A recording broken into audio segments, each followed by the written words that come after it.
And from Senegal, we're going to a multi-country panel discussion right now on youth motivation and development. I have a very powerful panel, and you'll see them on the screen pretty soon. I'm going to be inviting them up on the stage to go into a really rewarding conversation. I want to call onto the stage Sheikh Dr. Mohammed Marzouk Abubakari. He's a personal assistant to the National Chief Imam of Ghana. Sheikh, please come up. Yes. To be followed by Honorable Charles Isonu Esquire from Nigeria. Honorable Isonu, please come. Sheikh, you are sitting next to me, right here. To be followed by, from Elizabeth Sudwe Harris from Liberia. Thank you very much.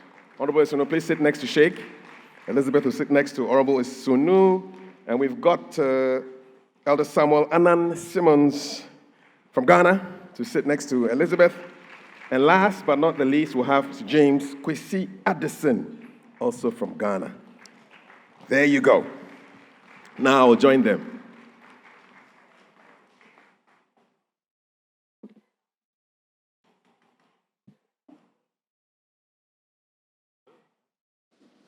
Hello? Hi, yes, I can hear myself. Good. So, we're having a conversation on youth motivation and development.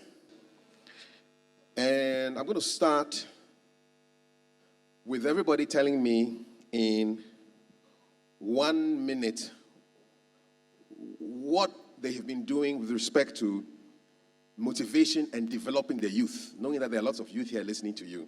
So I'm going to start from the very end.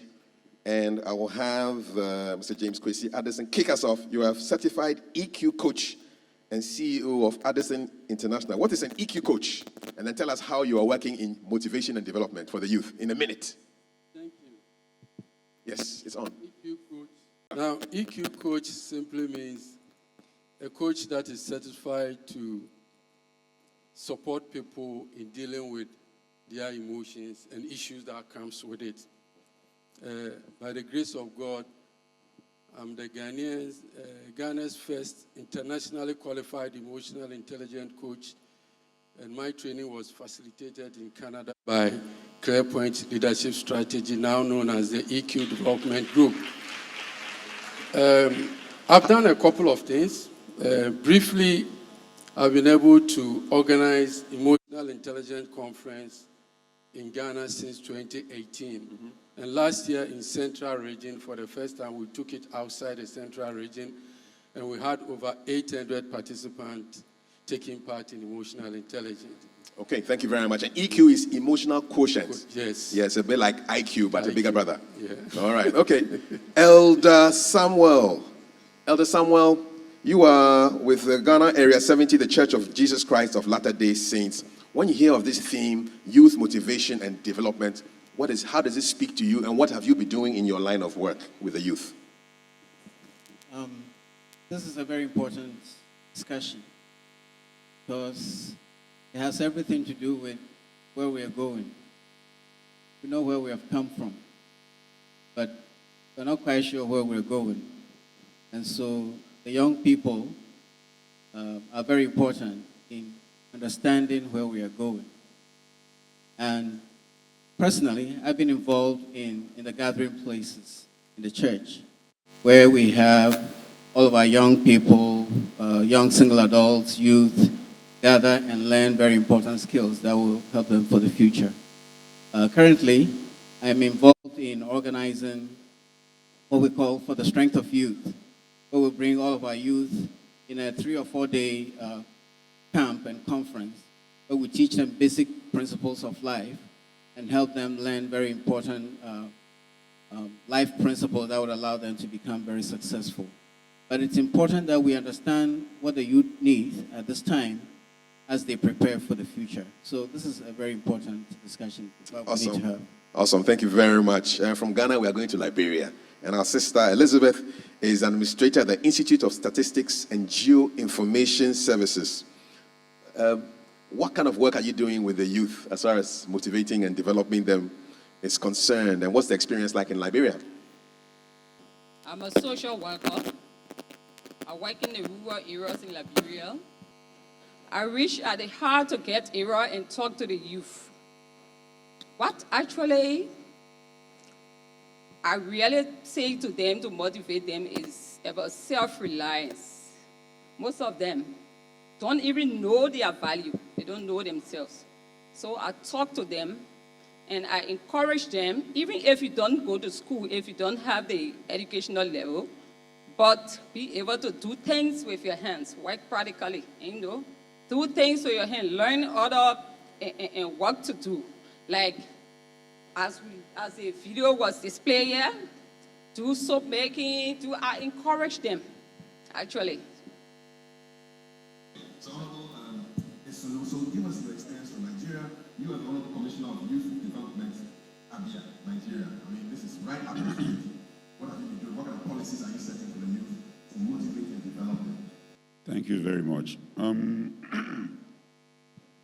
This is a very interesting thing to say at this point in time, because the center of attraction today within Abia State and Nigeria at large, within the space, is politics. And first of all, my personality I project as a role model to a lot of young men, because I grew up from the street and went through the ranks of fires and got trained. Even for, my parents had little or nothing. So, and from day one, I had it in my mind that I would join politics. So I didn't waste time. Immediately I graduated in the year 1998 from University of Calabar. I contested election that particular year as a councillor. And then my lifestyle was just some kind of role model for the youth. Now, coming back, within this space of time after my graduation and my tenure as a politician, cum lawyer, because combining the two things, they seem to work in pari passu. Because when you know your rights, you know the limits and what have you, and what you don't do and what you are not expected to do by the society, a whole lot of things. So, and my governor, a youth-friendly governor in the person of Dr. Okezi Bazu, deemed me fit to call me to pilot the affairs of the ministry at this particular important time when we have very bad economy in Nigeria. That is very glaring, and it's a notorious fact that we have a very bad economy in Nigeria. I don't speak about other places. So, and coming on board this particular time, what we are doing, under my watch, we've been able to do some kind of advocacy. Because first of all, when I listen to everybody that talks about youth empowerment, it's all about a mindset thing. First of all, believe in yourself and have a projection of where you want to go or what you want to do for yourself, not necessarily waiting for the white-collar job. Just like as I said, yes, I took a decision I wanted to be in politics, and I started doing it, and I did a whole lot of things. That's why you see me, they keep on recycling me. I'm sorry to say it. I was once the state secretary of the party, the ruling party in Abia State. After that, I became a local government chairman, and I've been commissioner of several commission of inquiries, and everything I do has some kind of relationship with the youth. So my lifestyle and then the policies we have at hand today, under my watch, my governor sent so many youths to China to learn the trade of shoe, how to manufacture shoes, and then brought the machinery down to the east there in Abia State. And today we have shoe factory where these people came back, and they're also teaching other people, impacting on other people. And thank you. Let me stop, sir. But each one teach one. So they went and learned, and they came back, and they're teaching other people as well, which is great. We're coming back to Ghana now, and Sheikh Dr. Mohammed Marzouk Abubakari is the personal assistant to the National Chief Imam of Ghana. Talk to us about what you've been doing in your field with respect to youth motivation and development. Are there any common values between your faith and the Christian faith with respect to the youth and their development? First of all, I'm much more humbled to be here, and I'm grateful to the Church of the Jesus Christ of the Latter-day Saints for organizing this important international platform. As you have mentioned, I serve an important personality of the youth, by the youth, for the youth. This is a man, His Eminence the National Chief Imam, who stands for all the values necessary for the development of the youth. And for that reason, I try as much as possible at all times to conduct myself in a manner that will be exemplary to the youth. Besides, I belong to two interrelated professions that are also youth-oriented. One, media. You know we are colleagues. Yes. Two, Yes. academia. Colleagues again. Of course, colleagues again. So we share common professions. And in my academic pursuit, I have been able to use my area of expertise to educate the youth, to advance the cause of the youth, and to champion the interest of the youth and in the youth. The interest of the youth is one thing, and the interest in the youth is another. The youth themselves have an interest, and society should also have an interest in the youth. I run with all humility, a very powerful Facebook page known as Literary Discourse, where I discuss matters of language. I also have a page on Modern Ghana, where I discuss language agenda. I have a column on the Ghana Web, where I discuss language issues and religious issues. I try as much as possible to educate the youth to understand that the world belongs to them. I recognize the youth as a critical segment of the world population, 1.2 billion, constituting 16% of the world population. These are people that we cannot do away with. These are people that we must prepare to take over the mantle of governance tomorrow. In a nutshell, what I do in my academic pursuit is to try as much as possible to roll out programs to fill a vacuum that is existing in this country, and that is academic counseling. I want to believe that academic counseling, which leads to and professional development among the youth, is a full vacuum in this country. I try to create an opportunity to fill that vacuum. What I also leave for the youth to understand is that no matter what we do, in the end, our prosperity will be determined by the hope of success and not by the fear of failure. Thank you. Thank you very much. Those are their opening comments.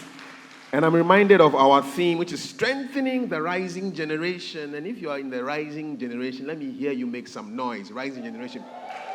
Thank you. So you've listened to them. They've told you what they do to the youth.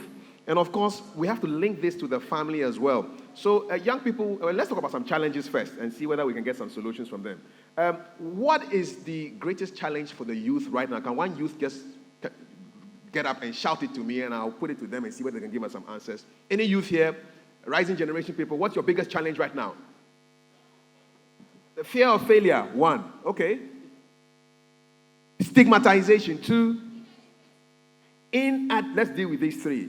Fear of failure, stigmatization, inadequate support from the family. Okay, since we're at a family conference, so you've heard their problems. I didn't create them. They say fear of failure, stigmatization, and inadequate support from the family. Let's start with Elizabeth. Which of those top problems do you want to tackle first? And what's your solution? Okay. Fear or favor? Good. Fear of failure. Let's go. Okay. It is truth. The youth, when they have fear, that derives from the home. We as parents, sometimes we can be responsible for how our child grew up. When you are in the home, as parents, you talk to the children. You make them bold talk to them. I mean, you and them, you have conversation, a very good conversation. Ask them. Let them be able to respond to you.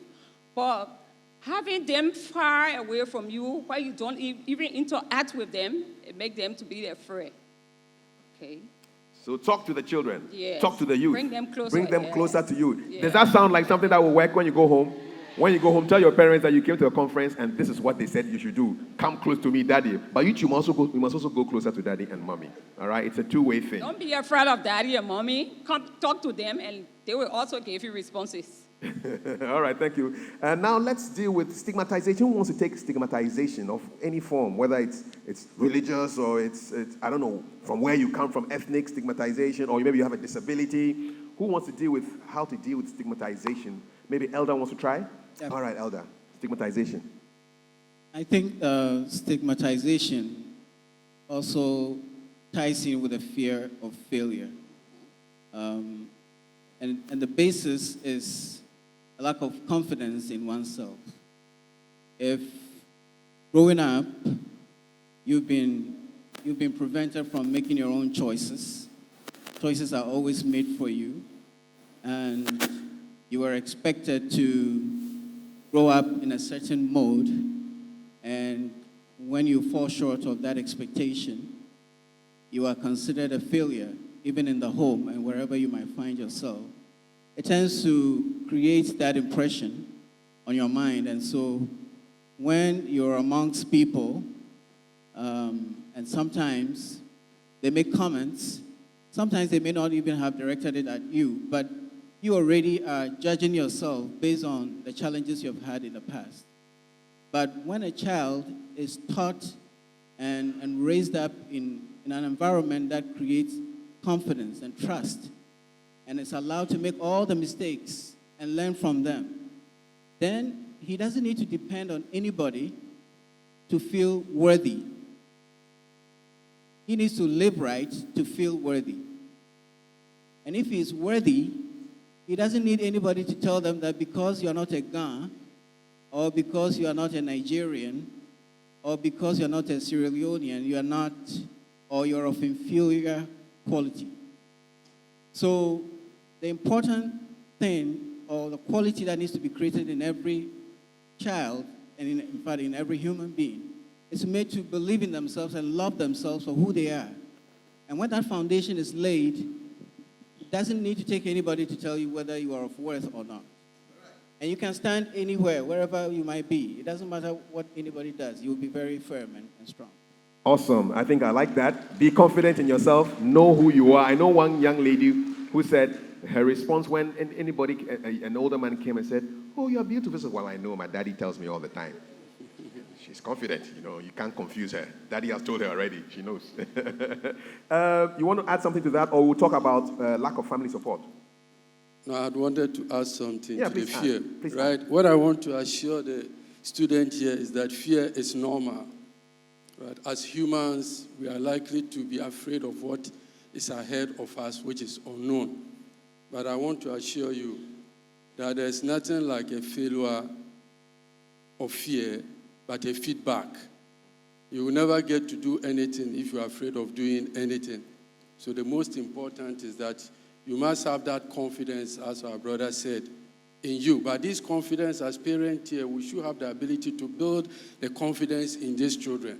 If I can tell you 1 second story. 1 second. What have made me who I am has nothing to do with what I studied, but the words that I hear from my great uncle. Okay. If I even clean the bedroom, he will tell me, Kwesi the Great in the local language. Mm-hmm. And from day one, it entered my head. And this is what has made me so. So as parents here, we need to take away the fears of these children. That's it. Giving them encouragement. Okay. But it shouldn't be a blinded form of support. As they are afraid of mathematics, provide them with a teacher or extra tuition in mathematics. Don't tell them that, oh, you can make it and go to bed and eat sandwich. That will be a danger for the future of the children. All right, thank you so much. Thank you. We have two more panelists who need to react to any of the things we've talked about. I think the one which is left is lack of family support. And the Sheikh, you want to try that? Okay. I want to touch on the fear of failure. Fear of failure. Since I have introduced that term. Yes. I think it is an illustration of what you have done. You and I know that the active learning pedagogy, a kind of teaching methodology which is student-oriented, is the most effective. Yes. And that's exactly what you have done. I like your motivation. You have thrown the question to the students themselves, and they are now part of the debate. So at the end of the day, you realize that fear of failure is a matter between self-confidence and self-timidity. Okay. And of course, we should understand that timidity is not humility, and assertiveness is not arrogance. Based on this principle, parents should be able to create an opportunity for the children to come to them, learn from them, build their sense of self-confidence, and stand up to any challenge, because they are expected to be trained to respond to the challenges of contemporary society. Awesome. Without self-confidence, they will be consumed by the fear of failure. Thank you so much. I like that. Honorable Isonu, please give us from your rich life experience how you were able to counter lack of family support, so you can give somebody some hope here. Yes, like I had started saying before now, you must be motivated by either your environment or what you want to project your mind to achieve in life. You must not, your parents, there was something I did. As I was growing, I was really energetic. The first time I wanted to travel from the east to Lagos, I had to go and do mineral job. I had to go and do cultivation because I know I was fit and proper for that particular thing. I needed money I wanted to move out. I wanted to go and see what it's like. And, Lagos seemed to be where the behaviors of activities were then, and even till today. So I had to do something for myself. I went and I was busy going to do jobs they pay, and I really did them and got the money, and I traveled. When I got to Lagos, I also needed to also use the wealth of strength I had then. So one day I just decided to go to NBL, Nigerian Breweries. When I got there, I told them I wanted to speak with the production manager. I never knew who he was, but because I had that, I was contented with myself. I knew I had the strength. I knew I wanted to succeed. I knew I wanted to have a new thing for myself, and I don't need to wait for somebody to come to me. And lo and behold, they gave me the contact of they just called him through the internet, through the, what is it called? The Intercom. And I spoke with him. He told me, am I fit enough that he would have wanted me to write exams. I said, no, I want to be at the, what's it called? The plant. The plant. Okay. Because I was fit. I was gymming then. So I wanted to make use of it. I wanted to explore my strength. So he said, okay, if you think you can do it, get a gate pass and come in. And I started working that same day. Immediately? I'm telling you the whole truth. Wow, put your hands together for that. Because I wanted to do something for myself and I didn't want to wait for my parents. And I started having monies to take care of my needs at that time. And eventually I wrote JAMB and also went back to school. Okay. So that is just what you have to do for yourself. Don't necessarily wait for when you want to talk about family support.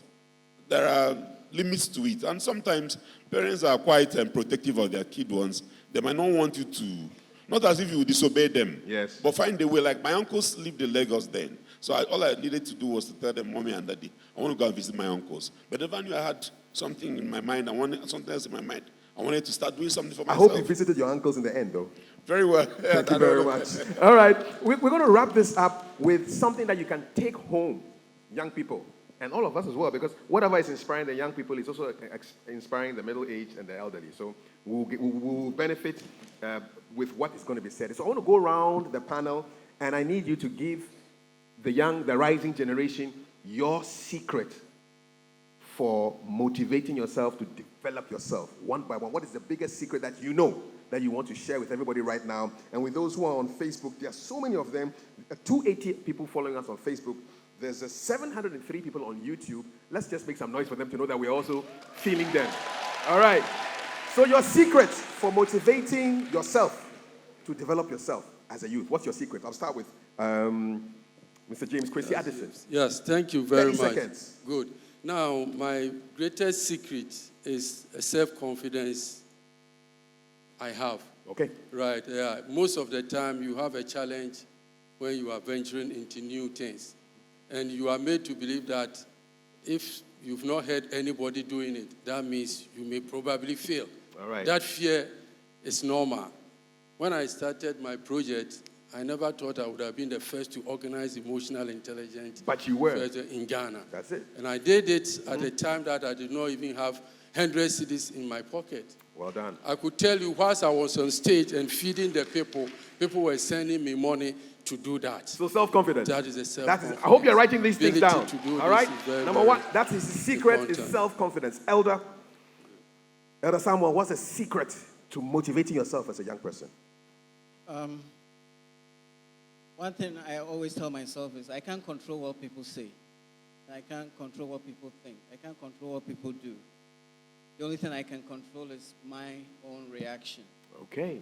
And so I have, over the years, based on my understanding of the gospel and the scriptures, I have made sure that my foundation is strong.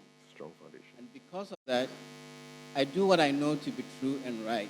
All right. Not really bothered by others' actions and reactions and inaction. It's just what I know to be right. And I Okay. do them. It's great. So self-confidence and then your own reactions. That's what you can control. Elizabeth, what is your secret? I think you deserve a round of applause. Oh. Elizabeth, what is your secret you want to share with the young people to motivate themselves? What should they know? Yes, my secret will also be self-confidence. Okay. I came up, I was a very shy little girl. I always used to be Malekono all by myself. But what I learned in life is that we have diversity of beings. We are you cannot be me, I cannot be you. At all. There is something that is placed in me that you don't have. So I look at it, I know I grow it, and make myself who I want to be. Don't be like nobody and don't listen to anybody. People will judge you. But just have self-esteem and be yourself. Okay. Always learn to know myself and listen to myself. So know yourself, self-confidence, 2 votes. Your own reactions, controlling your reactions, 1 vote. Honorable Esonu, 30 seconds. What is your secret for motivating yourself? Yes, definitely. Self-confidence is the preamble. But I want to also tell you that success has an embodiment of the truth, the bad, the good, and the ugly. All right. Because you venture into a particular sector and you are scared that you might fail. Don't be deterred, just like every other person would have told you. But first of all, make attempts, and sometimes you learn from your mistakes. That's the most important, because if you don't come out to do a particular thing, you won't get it right the next time. Okay. So try it, and even if you fail, Try again. you see that you learn through that particular process. Awesome. So self-confidence and learn from your mistakes. Don't be afraid of mistakes. Sheikh, take us home. What's your secret to motivate yourself? Thank you. My secrets are 2. And the 2 seem to be the foundation of all forms of prosperity. 1, faith in Almighty Allah. 2, a sense of lifelong learning. And these 2 secrets have been derived from the Holy Quran. That tells us to read, but not just reading. Read in the name of your Lord. So in this verse, we have 2 values. Reading, that is indication of education. The phrase in the name of thy Lord is also an indication of morality. And once you have education, you have knowledge, that is power. You need morality as the controller of that power so that that knowledge could be used constructively. So in the end, I believe that with these 2 values, I will forever stand for love instead of hatred, truth instead of falsehood, reconciliation instead of aggression, unity instead of division, and excellence instead of mediocrity. Thank you. Awesome. Let's appreciate all our speakers as they make their way back to their seats. Sheikh Dr. Mohammed Marzouk Abubakari. He is the personal assistant to the National Chief Imam. The Honorable Charles Esunu Esquire from Nigeria, Honorable Commissioner for Youth Development in Abia, Nigeria. Elizabeth Sudwe Harris is Administrator, Institute of Statistics and Geoinformation Services in Liberia. Elder Samuel Annan Simmons from Ghana, Area 70, the Church of Jesus Christ of Latter-day Saints. And last but definitely not the least, Mr. James Kwesi Addison, Certified EQ Coach and CEO of Addison International. Thank you so much. You may take your seats, and we'll continue the program. Students, I hope you were writing. Should I come and check? Show me your notebooks. Show me your as Auntie Apioko comes up the stage. Show me your notebooks. You've been writing? Are they empty? I'm coming to do an audit. All right? I'm coming to do an audit. And thanks to our viewers and listeners on YouTube and Facebook and on Zoom. You made it great. Almost 1,000 people there following this conference. Thanks so much. Apioko, what do we have next?